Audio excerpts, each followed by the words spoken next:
የተወደዳችሁ እግዚአብሔር ቤተሰቦች በክርስቶስ ወንድሞችና እህቶች የሆናችሁ እንዲሁም በጎ ፈቃድ ያላችሁ ሁሉና ይህንን ትምህርት በዚህ ቴሌቪዥን ለምትከታተሉ የጌታችን ኢየሱስ ክርስቶስ ጸጋ የእግዚአብሔር ፍቅርና የመንፈስ ቅዱስ አንድነት ከሁላችሁ ጋር ይሁን።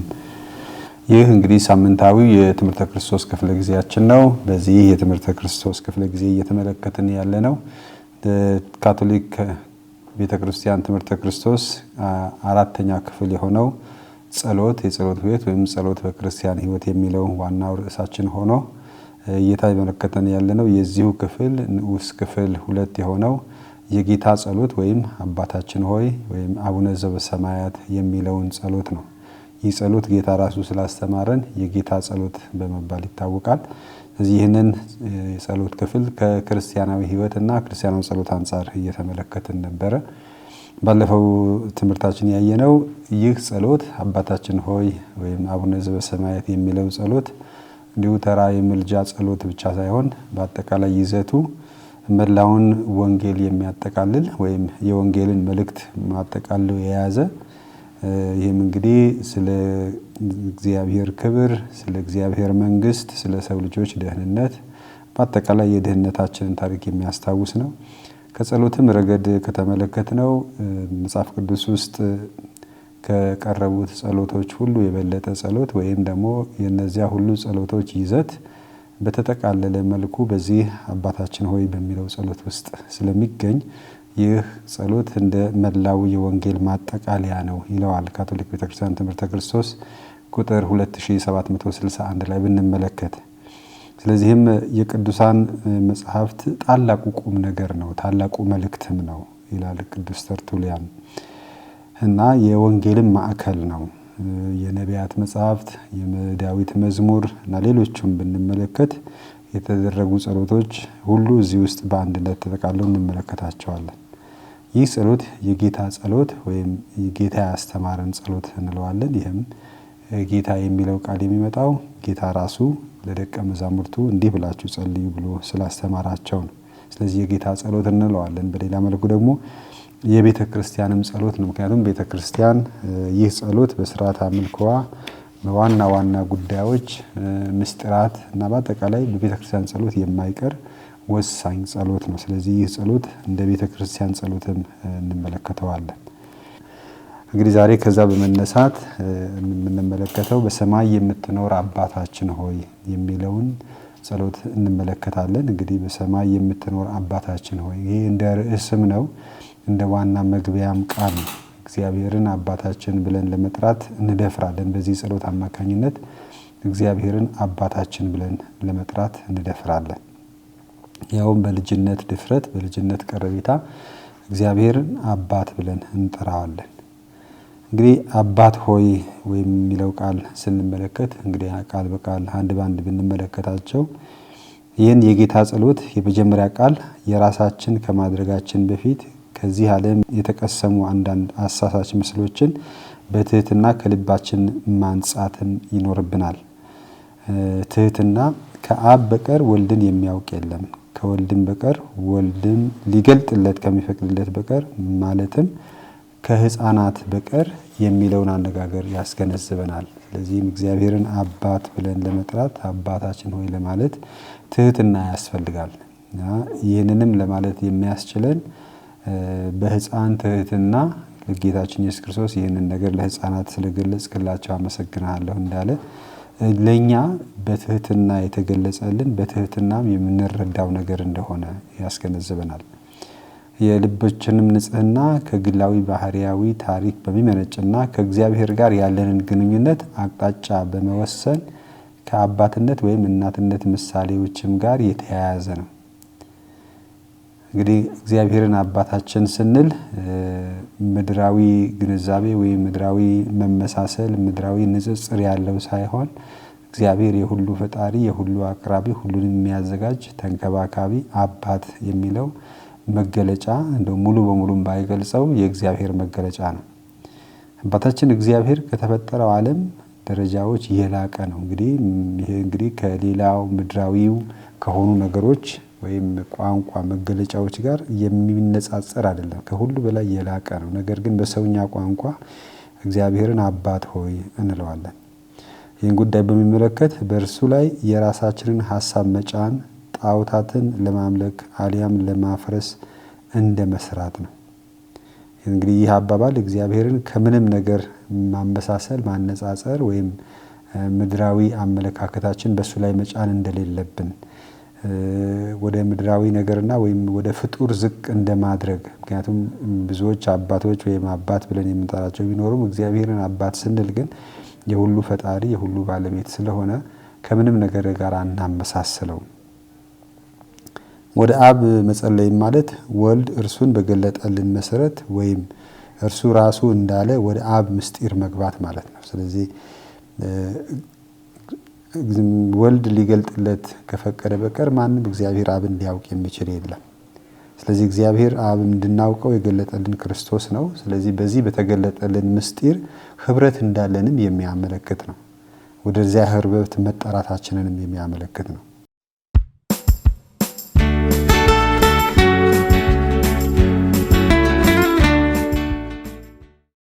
ተርቱሊያን የተባለው የቤተክርስቲያን አባት ምን ይላሉ?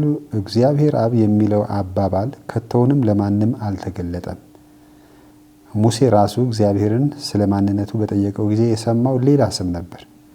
የአብ ስም ለኛ የተገለጠው በወልድ ነው። ስለዚህ ከዚያ በፊት እግዚአብሔር ራሱን የገለጠባቸው ብዙ ሌሎች መንገዶች ነበሩ። ነገር ግን በጌታችን በኢየሱስ ክርስቶስ ባለን ህብረት ግን እግዚአብሔርን አባት ብለን እንድንጠራው ተገለጠልን ይላል። ምክንያቱም ወልድ የሚል ስም አብ የሚለውን አዲስ ስም ያመለክታልና።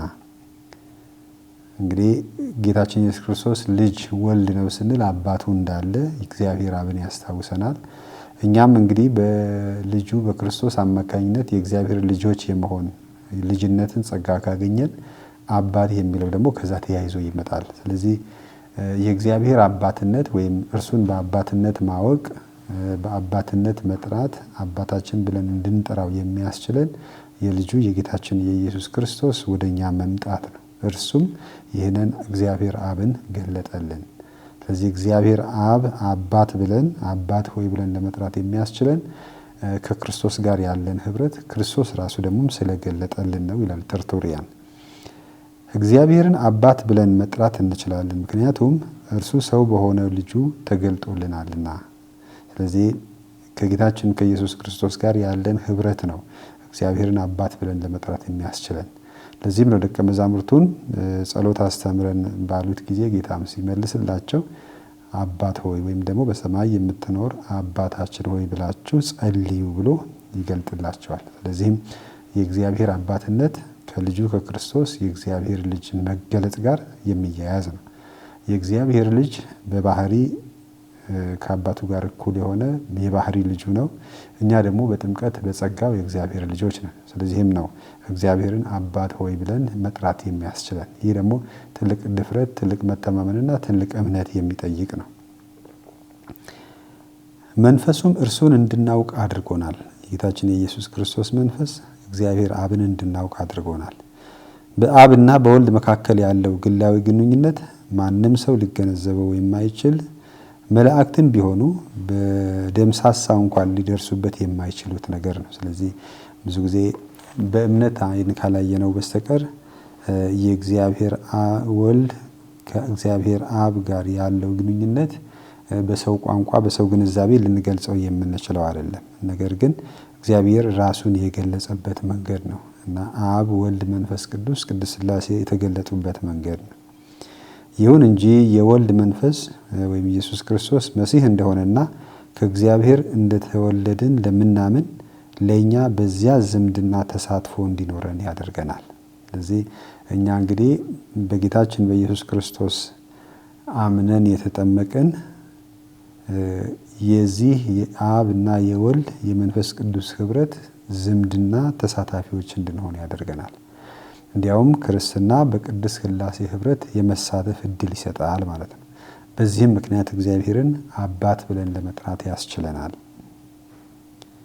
ምክንያቱም እኛ በጥምቀት የእግዚአብሔር ልጆች ሆነን ተወልደናል። ግን ስለ ምስጢረ ጥምቀት በምንነጋገርበት ጊዜ የጥምቀት ምስጢር ከሚሰጠን አንዱ ትልቁ ጸጋ የእግዚአብሔር ልጆች የመሆንን ጸጋ ይሰጠናል። ስለዚህም ልክ እንደ ጌታችን ኢየሱስ ክርስቶስ እኛም እግዚአብሔርን አባት ብለን ለመጥራት ያስችለናል።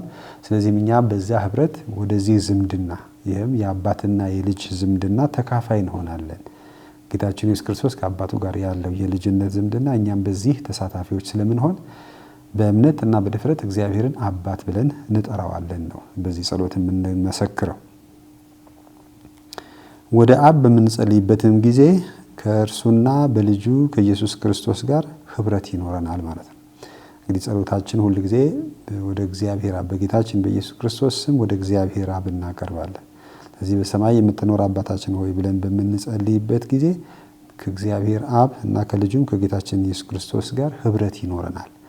ይህም መንፈስ ቅዱስ እኛ የዚያ ተሳታፊዎች እንድንሆን ያደርገናል። የአብና የወልድ የፍቅራቸው ማሰሪያ የሆነው መንፈስ ቅዱስ እኛንም ከአብና ከወልድ ጋር ህብረት እንዲኖረን ያደርጋል። ከዚህም ምንጊዜም አዲስ በሆነ ስሜትና አድናቆት እናውቀዋለን፣ እንገነዘበዋለን። ስለዚህ ነው ይህ ትልቅ እምነት ነው ማለት ነው። በእምነት አይን የምንረዳው በእምነት አይን የምንገነዘበው ነገር ነው። አባታችን ሆይ የሚለው ጸሎት የመጀመሪያው ሐረግ ልመና ከመሆኑ በፊት የአምልኮ ምስጋና ነው። ስለዚህ ይህ ጸሎት ሲጀመር መጀመሪያ አምልኮ ነው። ስለ እግዚአብሔር ታላቅነት በአባትነት ብንገልጸውም ስለ ፈጣሪው የምናቀርበው የአምልኮ ምስጋና ውዳሴ ነው። ስለዚህ ወደ ልመና ከመሄዳችን በፊት እግዚአብሔርን ማምለክ፣ ማመስገን፣ ማወደስ ይቀድማል። እግዚአብሔርንና ጽድቁን ፈልጉ የቀረ ሁሉ ይጨመርላችኋል እንደተባለው ማለት ነው። አምላክን እንደ አባትና እንደ እውነተኛ አምላክ ማወቃችን የእግዚአብሔር ክብር ነውና፣ ስለዚህ በእኛ እግዚአብሔርን ማወቃችን እግዚአብሔርን ያከብረዋል። ስለዚህ የተፈጠርነውም እግዚአብሔር እንድናውቅ እና እንድናከብረው ነው። ስለዚህ እሱን ማወቃችንና አባት ብለን መጥራታችን ይህን እግዚአብሔርን ማክበራችን ነው። እግዚአብሔርን እንደ አባት ማወቅ ዋናው ጉዳይ ነው። ስለዚህ የዚህ ጸሎት እንግዲህ ጸሎቱ ልናደርግም የምንችለው ዋናው ነጥብ እግዚአብሔርን አባቴ ነው፣ እግዚአብሔር አባታችን ነው የሚለው ግንዛቤ ነው። ስለዚህ ይህ ጸሎት ከሁሉ በፊት የሚያስጨብጠን ነጥብ እግዚአብሔር አባቴ መሆኑን፣ እግዚአብሔር ለሁላችንም የሰው ዘር ሁሉ የፍጥረት ሁሉ አባት መሆኑን መገንዘብ ነው። እግዚአብሔር ስሙን ስለገለጠልን በእርሱ የማመን ስጦታን ስለሰጠን እንዲሁም ህላዌውን በውስጣችን እንዲኖር ስላደረገን እናመሰግነዋለን እና ስለፈጠረን እግዚአብሔር እንድናውቅ ስላደረገን ክርስቲያን ስላደረከኝ አመሰግናለሁ እንደምንለው ይህንን ትልቅ ምስጢር ስለገለጠልን ስሙን ስለሰጠን በእርሱ ማመን ራሱ ስጦታ ነው። እግዚአብሔር ካልሰጠንና እሱ ካልረዳን በስተቀር በእርሱ ማመንና የእርሱን ስም መጥራት አንችልም። ስለዚህ ይህንን ስላደረገልን እግዚአብሔርን እናመሰግነዋለን። ስለዚህ የዚህ ጸሎት የመጀመሪያ ተግባር እግዚአብሔርን ማመስገን፣ እግዚአብሔርን ማምለክ ነውና አብን እናመልካለን። ምክንያቱም እርሱ በአንድያ ልጁ አማካኝነት እኛን በጸጋ ልጆቹ በማድረግ በእርሱ ሕይወት እንደገና እንድንወለድ ያደርገናልና በጥምቀትም ከክርስቶስ አካል ጋር ያዋህደናል። ከራስ ጀምሮ ወደ ሌሎች ብልቶች በሚፈሰው በመንፈስ ቅዱስ ቅባት አማካኝነት ሌሎች ክርስቶሶች ያደርገናል። እንግዲህ በጥምቀት ክርስቲያን ስንሆን እኛ ሁላችንም ክርስቶሳውያን ስንሆን ሌላው ክርስቶስ እንሆናለን ማለት ነው። ይህ ደግሞ ትልቅ ስጦታ ነው። የልጅነትን መንፈስ የልጅነትን ጸጋ ይሰጠናል። በጥምቀት የእርሱ ሕይወትም እንደገና እንድንካፈልና እንድንወለድም ያደርገናል። የእርሱ የአካል ክፍሎችም እንሆናለን። ስለዚህ በአጠቃላይ የኛ ሰውነት የክርስቶስ ሰውነት ይሆናል ማለት ነው። ሐዋርያው ጳውሎስ አሁን እኔ የምኖረው እኔ ሳልሆን በእኔ የሚኖረው ክርስቶስ ነው እንዳለው በእርሱ አማካኝነት እኛ ሌሎች ክርስቶሶች እንሆናለን። ክርስቶሳውያን በመሆናችን ደግሞ የእግዚአብሔር ልጆች የእርሱ ክብር ተሳታፊዎችም እንሆናለን።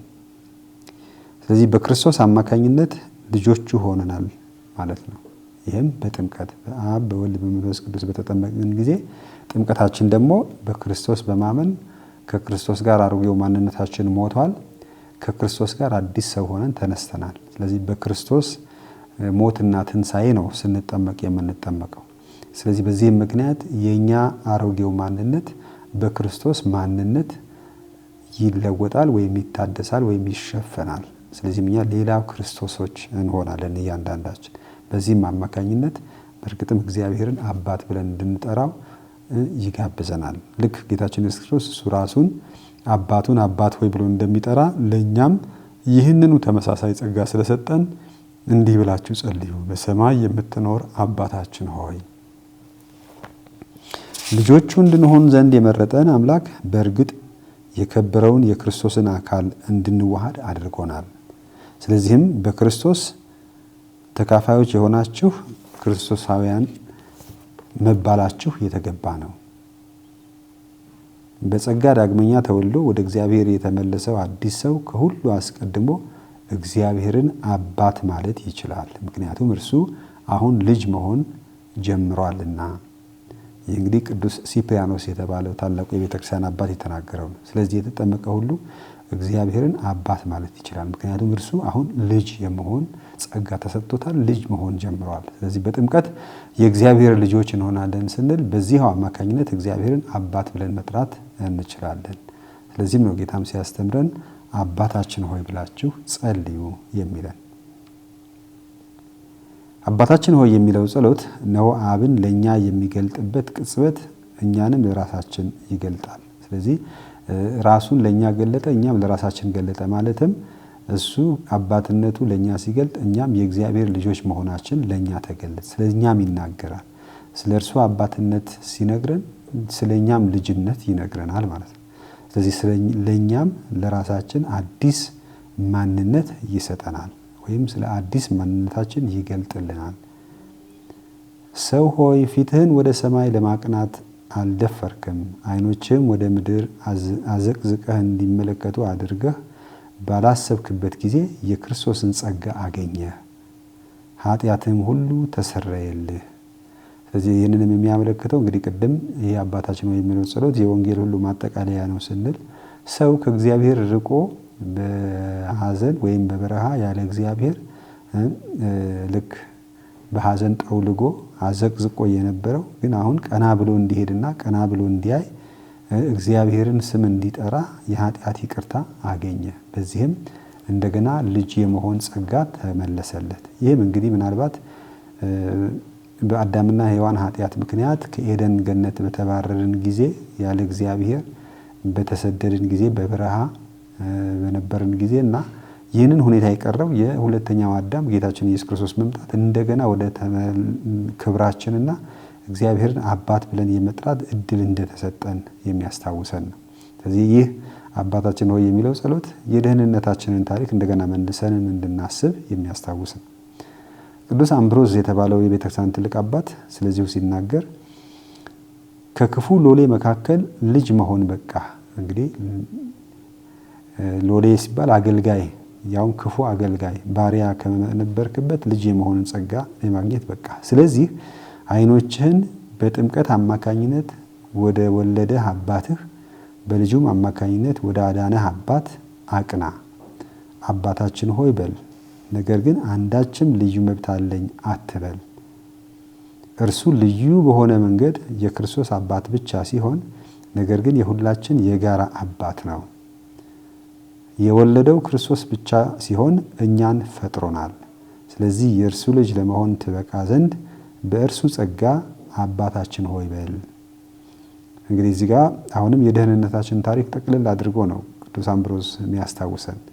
ይኸውም ልጅ ካለመሆን ወይም ደግሞ ከአገልጋይነት ወደ ልጅነት፣ ከኃጢአት ወደ ነፃነት። ስለዚህ ይህ መብት ሆኖ ሳይሆን በጸጋ የተሰጠ ስጦታ ነው። ስለዚህ መብቴ ነው የምትለው ሳይሆን የተሰጠ ስጦታ ነው። ስለዚህም በዚህ ጸጋ አማካኝነት አባታችን ሆይ በል በማለት የተሰጠን የጸጋ ስጦታ እንደሆነና የደህንነትም ውጤት መሆኑን ያስታውሰናል። በጸጋው ነው አባትህ የሆነው፣ በጸጋው ነው ልጁ የሆንከው ማለት ነው። በአጭር ቃል በጸጋው ነው እግዚአብሔር የኛ አባት የሆነው እንጂ እኛ መሆን የሚያስችል ምንም አይነት መብት ኖሮን አይደለም። ስለዚህም በእርሱ ጸጋ ነው የእርሱ ልጅ የሆንከው። ይህ በነፃ የሚታደል የልጅነት ስጦታ በእኛ በኩል የማያቋርጥ የልብ መለወጥና አዲስ ሕይወት እንዲቀርብለት ይጠይቃል። እንግዲህ በጸጋ ተሰጥቶናል። ነገር ግን ለተሰጠን ስጦታ በሚበቃ ሁኔታ መገኘት ደግሞ ይጠይቃል። በአሮጌው ማንነታችን አንኖርም። እግዚአብሔር አባት ብለን ስንጠራ የእግዚአብሔር ልጆች የሚያስብለን የእግዚአብሔር ልጆች መሆናችን የሚያሳየን ሁኔታ እንድንኖር ይጋብዘናል። አዲስ እድል ተሰጥቶናል። ለተሰጠን እድል የሚመጣጠን አኗኗር ሊኖርን ይገባል። ካልሆነ እግዚአብሔርን አባት ብለን ለመጥራት አንደፍርም፣ መጥራትም የለብንም። ስለዚህ ይህ የልጅነት ስጦታ በእኛ በኩል የማያቋርጥ የልብ መለወጥና አዲስ ሕይወት ይጠይቃል። ስለዚህ አዲስ ሕይወት ወይም አዲስ አመለካከት ማለት የእግዚአብሔር ልጆች የመሆን አስተሳሰባችን የልጅነት ትሁትና ቅን የሆነ ወደ አባታችን መጸለይ ሁለት መሰረታዊ የሆኑ ባህሪያትን ማዳበር ይጠይቃል። ወይም እግዚአብሔርን አባት ሆይ ብለን ለመጥራት ሁለት መሰረታዊ ነገሮች ያስፈልጋሉ። የመጀመሪያው እርሱን የመምሰል ፍላጎት ነው። ስለዚህ አባት ብለን ከጠራን አባታችን የሚመስል ሁኔታ መኖር ያስፈልገናል። በሁለተኛ ደረጃ መልሰን እንደ ሕፃናት መሆን ወይም ደግሞ እንደ ልጅ መሆን፣ ትሁት መሆን፣ ንጹህ መሆንም ይጠይቃል። ስለዚህ የመጀመሪያው ስንመለከት እግዚአብሔርን የመምሰል ፍላጎት እንግዲህ በእኛም ሀገር በአንዳንድ ባህሎች ይነገራል። ልጅ አባቱን መምሰል አለበት፣ አባቱ የማይመስል ልጅ አይወለድ የሚልም አባባል አለ። እንግዲህ ይህ አባባል ምን ማለት ነው? ልጅ አባቱን መምሰል በጥጋት በብርታት እና በእውቀት ወይም በብዙ መልኩ። ስለዚህ ልጅ አባቱን መምሰል አለበት። ወንጌልም የሚለው ተመሳሳይ ነው። እኔ የሰማይ አባቶች ቅዱስ እንደሆንኩ እናንተም ቅዱሳን ሁኑ ነው የሚለው። ስለዚህ እግዚአብሔርን የመምሰል ፍላጎት በእርሱ አምሳል የተፈጠርን ብንሆንም መልኩን መልሰን ያገኘነው በጸጋ ነውና ለጸጋው ምላሽ መስጠት አለብን። እንግዲህ በአምሳሉ ፈጠረን ገና ከመጀመሪያ፣ ነገር ግን በኃጢአት ምክንያት ወደቅን ወይም ደግሞ የእሱን አርአያነት ባለመከተላችን ያገኘነው ጸጋ ተገፈፈ። እንደገና በጸጋው ያንን የልጅነት መንፈስ እንድናገኝ ተደረገ። ይህም የጌታችን የኢየሱስ ክርስቶስ ደህንነት ማለት ነው። ይህ ከሆነ ዘንዳ እኛ ይህንን የሚመስል አኗኗር ወይም ደግሞ እግዚአብሔርን የሚመስል ሕይወት እንዲኖረን ያስፈልጋል። ስለዚህ ክርስቶስን መምሰል፣ እግዚአብሔር አባታችንን መምሰል የምንመስለው ደግሞ በባህሪው በተግባራችን ነው። ቅዱስ ቺፕሪያኖስም አሁን እንደገናም ሲናገር እግዚአብሔርን አባታችንን ብለን ስንጠራ እንደ እግዚአብሔር ልጆች መሆን እንደሚኖርብን እናስታውስ፣ እንወቅ።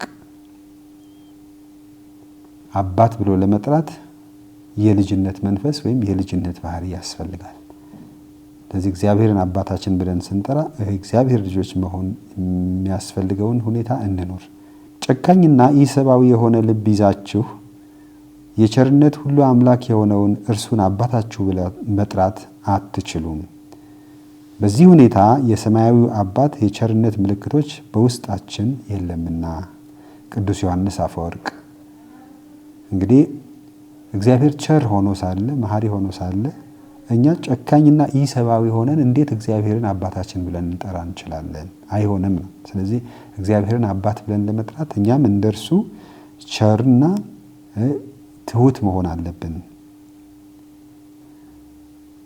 ሌላው ቅዱስ ግሪጎሪ የኒሳው እንደዚሁ የአብን ውበት የማያቋርጥ ተመስጦ ማሰላሰልና ነፍሳችንን በዚያው መልክ ማስጌጥ አለብን። እግዚአብሔርን አባት ብለን የምንጠራ ከሆነ የአብን ውበት በማያቋርጥ ተመስጦ ማሰላሰል ይኖርብናል። ስለዚህ ያንን የምናሰላስለውን ነገር እንድንሆን ማለት ነው። ስለዚህ እርሱን መምሰል በቸርነቱ፣ እርሱን መምሰል በመሐሪነቱ፣ እርሱን መምሰል በደግነቱ። ስለዚህም የመጀመሪያው እግዚአብሔርን አባት ብለን ለመጥራት እርሱን መምሰል ግን ይጠይቀናል። ሁለተኛው ደረጃ መልሰን እንደ ሕፃናት መሆን ማለትም ሕፃን ሲባል ሕፃናት እንግዲህ ንጹህ ናቸው፣ ክፋት አያስቡም፣ እውነት ይናገራሉ፣ የሚደብቁት ነገር የለም፣ የዋሆች ናቸው። ለዚህም ነው አባት ሆይ ይህንን ነገር ከጥበበኞች ሰውረህ ለሕፃናት ስለገለጽክላቸው አመሰግናለሁ የሚለው። ስለዚህ እኛም መልሰን እንደ ሕፃናት መሆን የሚያስችለን ትሁትና ታማኝ ልብ እንዲኖረን ይገባል። እግዚአብሔርን አባት ሆይ ብለን እየጠራን ለመጸለይ በዚህ የሕፃንነት ትህትና፣ ንጽህና፣ ታማኝ ልብ እንዲኖረን ያስፈልጋል።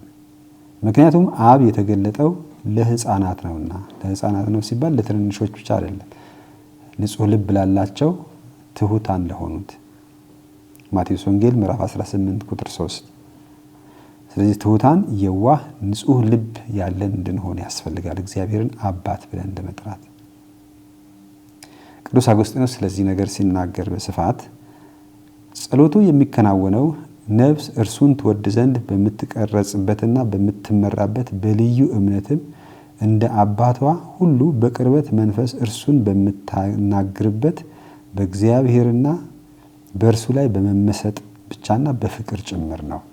ስለዚህ ይህ ጸሎት ዝም ብሎ የአፍ ጸሎት ሊሆን አይችልም። ይህን ጸሎት ስንጸልይ በተመስጦ እና ደግሞ በእምነት የሚቀርብ እንደሆነ በፍቅርም የሚቀርብ እንደሆነ አባታችን ሆይ በምንልበት ጊዜ በውስጣችን ፍቅር ይቀሰቀሳል። የምንለምነውንም ነገር እንደምናገኝ ያለንም ተስፋ እንዲሁ ይለመልማል። ቀድሞውኑ ልጆቹ የመሆን ስጦታ የሰጣቸው እርሱ ልጆቹ ጠይቀውት የማይሰጣቸው ነገር ከቶ ምን ሊሆን ይችላል ይላል ቅዱስ አጎስጢኖስ። ነገር ግን እኛ በዚህ እምነት እንድንጸልይ በውስጣችን ንጹህ እምነት፣ በእግዚአብሔር ፊት መመሰጥ፣ እግዚአብሔርን በፍቅር ማስተዋል ይጠይቃል። ሌላው የዚህ ጸሎት መጠሪያው የሰማይ የምትኖር አባታችን ሆይ ስንል አባት ሆይ የሚለው ስር ስንመለከት የኛ አባት ወይም አባታችን በብዙ ነው የምንጠራው። የኛ አባት ነው፣ የኔ አባት ሳይሆን የኛ አባት። ጌታም ሲያስተምረን አባታችን ሆይ። ስለዚህ በብዙ ቁጥር ነው ያስተማረንና ይህንንም አጠቃላይ የሰው ልጆችን የሚያቅፍ ጸላዩ ብቻ ሳይሆን አንድ ሰው ይህንን ጸሎት በሚጸልይበት ጊዜ መላውን የሰው ልጆች የሚያካትት መሆኑን የሚያስታውሰን አገላለጽ ደግሞ እንመለከታለን። የኛ አባት ወይም አባታችን ሆይ። የኛ አባት አባታችን የሚለው ቃል እግዚአብሔርን ይመለከታል። ቅጽሉ በእኛ አጠቃቀም የሚገለጸው ከእግዚአብሔር አብ ጋር ያለንን አጠቃላይ አዲስ ግንኙነት እንጂ ባለቤትነትም አይደለም። ስለዚህ እኛና እግዚአብሔር ያለን ግንኙነት ነው።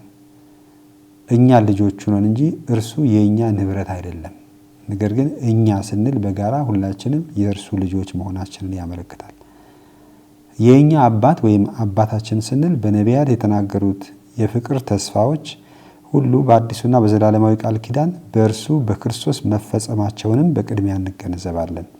ስለዚህ የተስፋችን ፍጻሜ በክርስቶስ እንደተፈጸመ ሁሉ ይህንንም የተሰጠንን ተስፋ የእግዚአብሔር አባትነት በሙላት እንደተሰጠን፣ በዚህም መሰረት እኛ የእርሱ ሕዝብ ሆነናል፣ እርሱም የኛ አምላክ ሆኗል ማለት ነው። ስለዚህ እኛ ሁላችንም የእርሱ ሕዝቦች ነን። እዚህ ጋር ማስተዋል ያለብን ሁላችንም የሰው ልጆች በአጠቃላይ አሁን ያመኑትም ወደፊት የሚያምኑትም ቢሆን በዚህም መሰረት እኛ የእርሱ ሕዝብ ሆነናል፣ እርሱም የኛ አምላክ ሆኗል። ይህ አዲስ ግንኙነት አንዱ የሌላው የመሆን ፍጹም ነፃ ስጦታ ነው። ስለዚህ እኛ የእግዚአብሔር ነን። እግዚአብሔር ራሱ የሰጠን ስጦታ ነው። ራሳችን ግን ለእግዚአብሔር አሳልፈን እንሰጣለን። ስለዚህም በክርስቶስ አማካኝነት ለሚሰጡን ጸጋና እውነት በፍቅርና በታማኝነት ምላሽ መስጠት ይኖርብናል። ስለዚህ በልጅነት መንፈስ ጌታችን ኢየሱስ ክርስቶስ ለአባቱ እንደታዘዘ ሕይወቱን እንደሰጠ ራሳችን ለእርሱ እንድንሰጥ ይጋብዘናል።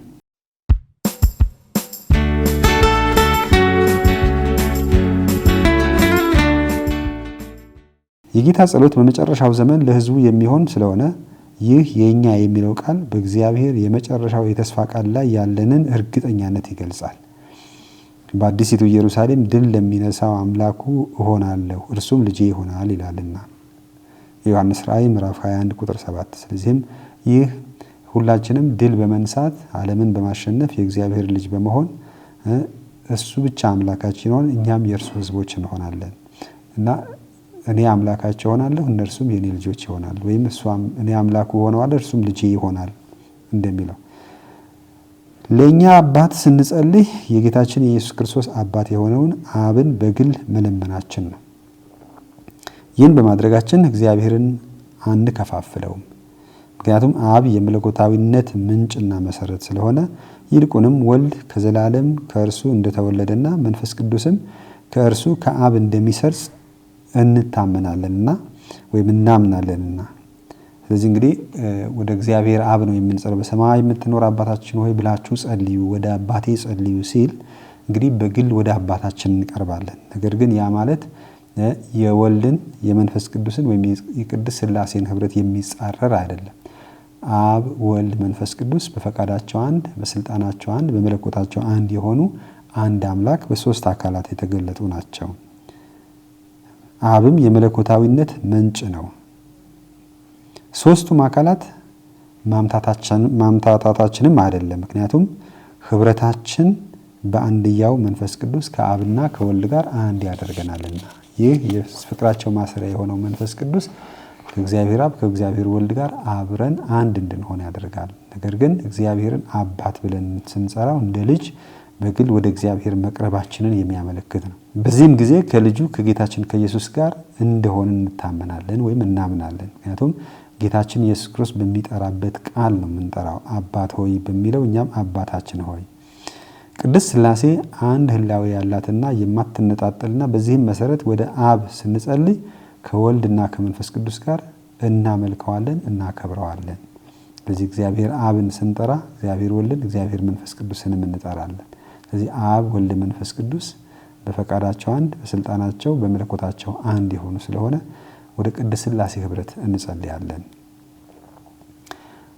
በሰዋስዋዊ አጠቃቀም ደንብ የኛ የሚለው ቃል ከአንድ በላይ ለሆኑ ሰዎች የጋራ የሆነ እውነታ ይገልጻል። ስለዚህ የኛ አንድ አምላክ ብቻ አለ፣ እርሱም በአንድያ ልጁ በማመናቸው በውሃና በመንፈስ ቅዱስ ከእርሱ ዳግም በተወለዱ ሰዎች ዘንድ በአባትነት ይታወቃል። ስለዚህ የመጀመሪያው ነገር ይህ አባታችን ሆይ የሚል የኛ አባት ስንል መላመውን ክርስቶሳውያን የሚመለከት ነው። ስለዚህ በአብ በወልድ በመንፈስ ቅዱስ የተጠመቁ የየትኛውም አብያተ ክርስቲያን አባል ይሁኑ ይህ ጸሎት የሁላችንም አባት መሆኑን የሚገልጽልን ነው። ስለዚህ አንድ አምላክ ብቻ አለን፣ እርሱም በአንድያ ልጁ በማመናችን በጥምቀት ያገኘነው ስለሆነ በአብ በወልድ በመንፈስ ቅዱስ ለተጠመቁ ሁሉ አባታቸው ነው። ስለዚህ የጋራ አባት አለን። እንግዲህ ያለመታደል ሆኖ ክርስትና ቢከፋፈልም በተለያየ መንገድ፣ ነገር ግን አንድ አባት አለን። አንድ አዳኝ ክርስቶስ አለን። አንዱ መንፈስ ቅዱስ የጋራ አለን። የዚህኛው የዛኛው አባት የዛኛው ክርስቶስ የዛኛው መንፈስ ቅዱስ የሚባል አይደለም። ስለዚህ ይህ ህብረታችንን ይገልጻል፣ ክርስቲያናዊ አንድነታችንንም ይገልጻል። ቤተክርስቲያን ይህች አዲሷ የእግዚአብሔርን የሰዎች ህብረት ናት። ስለዚህ ቤተክርስቲያን ስንል በዋናነት በአብ በወልድ በመንፈስ ቅዱስ ለተጠመቁ ክርስቶሳውያን የክርስቶስ ተከታዮች የእግዚአብሔር ልጆች ህብረት መገለጫ ናት። ስለዚህ ቤተክርስቲያን የክርስቲያኖች መሰብሰቢያ አንድነት በብዙ ወንድሞች መካከል በኩር ከሆነው ከአንድያ ልጁ ጋር አንድ በመሆኗ ከአንዱ አብ ጋርም በአንዱና በዚያው መንፈስ ቅዱስ ሱታፌ አላት። ስለዚህ በክርስቶስ አንድ እንደሆነን በአብም አንድ እንሆናለን። እንዲሁም ደግሞ በመንፈስ ቅዱስ እግዚአብሔር አብ፣ እግዚአብሔር ወልድ፣ እግዚአብሔር መንፈስ ቅዱስ ለመላው ክርስቶሳውያንና ክርስቶሳዊ ሁሉ ህብረትን የሚገልጽ ነው። ስለዚህም የኛ አባት ነው ስንል የሁላችንም ነው። ስለዚህም ነው ይህ ጸሎት ከማንኛውም በጌታችን በኢየሱስ ክርስቶስ ሞትና ትንሣኤ በሚያምን ሰው ሁሉ መካከል በጋራ ልንጸልይ የምንችለው የአንድነታችን መገለጫ የሆነው ጸሎት ነው። የህብረታችን መገለጫ የሆነው ጸሎት ነው። የኛ አባት ሆኖ ብለን በመጸለይ ያንዳንዱን የተጠመቀ ሰው በዚህ ህብረት ውስጥ ሆኖ ይጸልያል ማለት ነው። ስለዚህ እኔ ስንጸልይ ለሁሉም ክርስቲያኖች ሁሉንም ክርስቶሳውያንን ያቀፈ ጸሎት እናደርጋለን ማለት ነው። የግል ጸሎት አይደለም። ያመኑትም ህዝብ አንድ ልብ አንዲትም ነፍስ ነበራቸው ይላል የሐዋርያት ሥራ ምዕራፍ 4 ቁጥር 32። ስለዚህ ይህ የኛ የሚለው አገላለጽ እንግዲህ እኛ ካቶሊካውያን የሚል ብቻም አይደለም። በአጠቃላይ እኛ ሲል ክርስቶሳውያን የሆኑን ሁሉ የሚመለከት ነው። ወደፊት ደግሞ ዝቅ ብለን ስንመለከተው በዚያም የሚያቋርጥ ሳይሆን የሰው ዘር ሁሉ የሆነው እኛ በሚለው ይጠቃልላል። ስለዚህ እግዚአብሔር የኛ ነው ስንል የሰው ዘር ሁሉም የሚያጠቃልል መሆኑን ያሳስበናል ይህ ካቶሊክ ትምህርተ ክርስቶስ። በዚህም ምክንያት ምንም እንኳን በክርስቲያኖች መካከል መከፋፈል ቢኖርም ወደ የኛ አባታችን ወይም አባታችን ሆይ የሚለውን ጸሎት የጋራ ውርሳችንና ለተጠመቁት ሁሉ አስቸኳይ ጥሪ ሆኖ ይኖራል። በክርስቶስ ላይ ባላቸው እምነትና በጥምቀት አማካኝነት ህብረት ስላገኙ የተጠመቁ ሰዎች የክርስቶስ ለደቀ መዛሙርቱ አንድነት በኢየሱስ ጸሎት መሳተፍ አለባቸው። ጌታችን ኢየሱስ ክርስቶስም ሲጸልይ ሁሉም አንድ እንዲሆኑ ዘንድ ብሎ ነው የጸለየው። ስለዚህም ሁላችንም በክርስቶስ ባለን ህብረት ይገለጻል። ይህም እንግዲህ በሁለተኛ ጉባኤ ቫቲካን በተለይም ስለ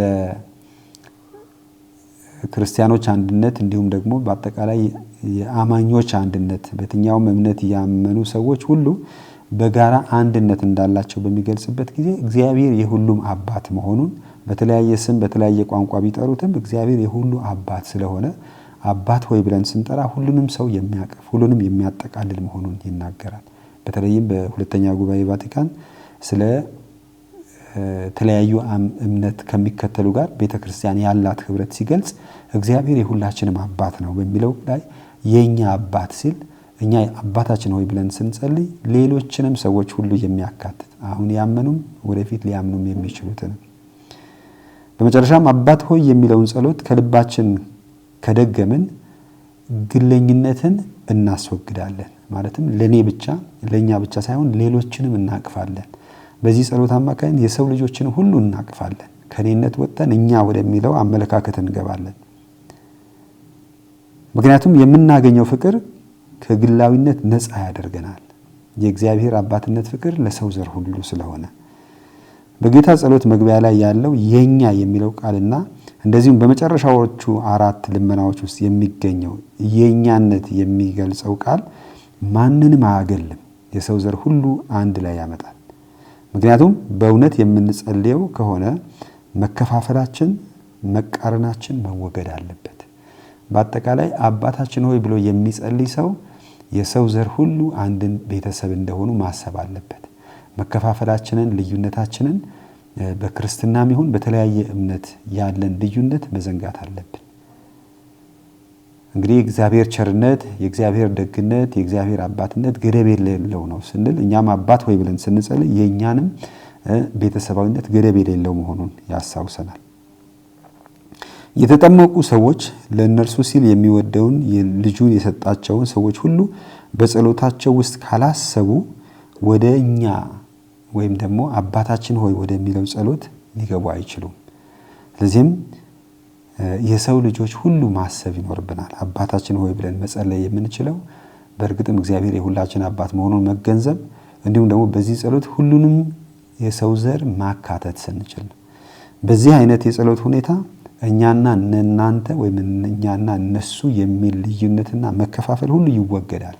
ምክንያቱም እግዚአብሔር የሁሉ ፈጣሪ የሁሉ አባት ስለሆነ ስለዚህ አባታችን ሆይ ብለን የምንጸልይ ከሆነ ወሰን የሌለውን የእግዚአብሔር ፍቅር ማንጸባረቅ ይኖርብናል። ለዚህም ነው እግዚአብሔርን መምሰል ይጠይቃል። ይሄንን ጸሎት ለመጸለይ እግዚአብሔርን መምሰል ይጠይቃል የሚለው። እግዚአብሔር ደግሞ የሁሉም አባት ነው። የእግዚአብሔር ፍቅር ከቶ ወሰን የለውም። ጸሎታችንም እንደዚሁ መሆን ይገባዋል። አሁንም የሁለተኛ ጉባኤ ቫቲካን በእምነቶች መካከል ወይም ደግሞ ከቤተክርስቲያን ከሌሎች አማኞች ጋር ሊኖራት የሚገባ ህብረት በሚገልጽበት ሰነዱ ላይ ይህ የወሰን የሌለው የእግዚአብሔር ፍቅር ሌሎችንም ጭምር ስናስደ ሌሎቹን በመጸለይ እኛና እነሱ ነን አንድ ላይ ተደምረን እኛ የምንሆነው በማለት ያስታውሰናል። አባታችን ሆይ ብሎ መጸለይ በክርስቶስ የተገለጠውን የፍቅሩን ስፋትና ጥልቀት ያሳየናል። ስለዚህ እኛ ደግሞ በልዩ ሁኔታ ክርስቲያኖች የሆንን የእግዚአብሔር አባትነት በክርስቶስ ፍቅር እንደተገለጸ ያ የፍቅሩን ጥልቀት ደግሞ ማስታወስ ይኖርብናል። ክርስቶስ የእግዚአብሔር ልጆችን በአንድ ላይ ይሰበስብ ዘንድ ገና እርሱን ለማያውቁትና እስካሁንም ከማያውቁት ሰዎች ጋር ሆነን ስለ እነርሱ መጸለይ የዚህ ጸሎት መገለጫ ነው። እስካሁን ካወቁትም ወደፊት ከሚያውቁትም ጋር ስለዚህ የሚገለል ወይም የማይካተት የሰው ዘር አይኖርም። ሁሉም ቤተሰብ አንድ ይሆናል። በእግዚአብሔር አንድ ነን ማለት ነው። እግዚአብሔር ለሰዎች ሁሉና ለመላው ፍጥረት የሚያደርገው እንክብካቤ ታላላቅ የጸሎት ሰዎችንም ቀስቅሷል። አባታችን ሆይ ለማለት በደፈርን መጠን ጸሎታችን እስከ ፍቅር ዳርቻ ድረስ መስፋፋት አለበት። ይህም ለሰው ዘር ሁሉ ለመላው ዓለም መሆን አለበት። ስለዚህ አንዲት አባታችን ሆይ የምትለዋን ጸሎት በትንሽ ቤተ ጸሎት ይሁን በትልቅ ቤተ ክርስቲያን በጥቂቶች ይሁን በብዙዎች ይህ ጸሎት የሰው ዘር ሁሉ ፍጥረትን ሁሉ እንደ አንድ ቤተሰብ የእግዚአብሔር ልጆች መሆናቸውን የሚገልጽ መሆን አለበት። ስለዚህ ይህንን ሁሉ የሚያጠቃልል ነው አባታችን ሆይ እና የኛ አባት ብለን ስንጸልይ በዚህ መንፈስ መሆን አለበት። ይህንን ጸሎት ለመጸለይ ደግሞ ከሁሉ በላይ እግዚአብሔርን መምሰል አንደኛው፣ ሁለተኛ ነገር ደግሞ እንደ እግዚአብሔር ትሁት ልጆች እንደ ሕፃናት ንጹህ ልብ፣ ርህራሄ፣ ትህትና ያለን ንጹህ ልብ ያለን እንዲሁም ደግሞ ታማኞች መሆን እንደሚጠበቅብን ያስታውሰናል። ስለዚህም በአፋችን የምንገልጸው ጸሎት የምንኖረው የምንመሰክረው እና የምንሰብከው መሆን መቻል አለበት። አዎ እግዚአብሔር የሁላችንም አባት መሆኑን ያስታውሰናል። ይህንን ማስታወስ ስንችልና በዚህ መንፈስ ስንጸልይ ነው ቀጥለው ያሉትንም ጸሎቶች፣ ልመናዎች ልናቀርብ የምንችለው። የተወደዳችሁ እግዚአብሔር ቤተሰቦች እንግዲህ ለዛሬ ያለን የትምህርተ ክርስቶስ ትምህርት በዚህ እናጠቃልላለን። ሳምንት በቀጣዩ ክፍል እስከምንገናኝ እግዚአብሔር በቸርነቱና በጸጋው እንደ እግዚአብሔር ልጆች በአንድነት በጥበቃው ስር ያቆየን። አሜን።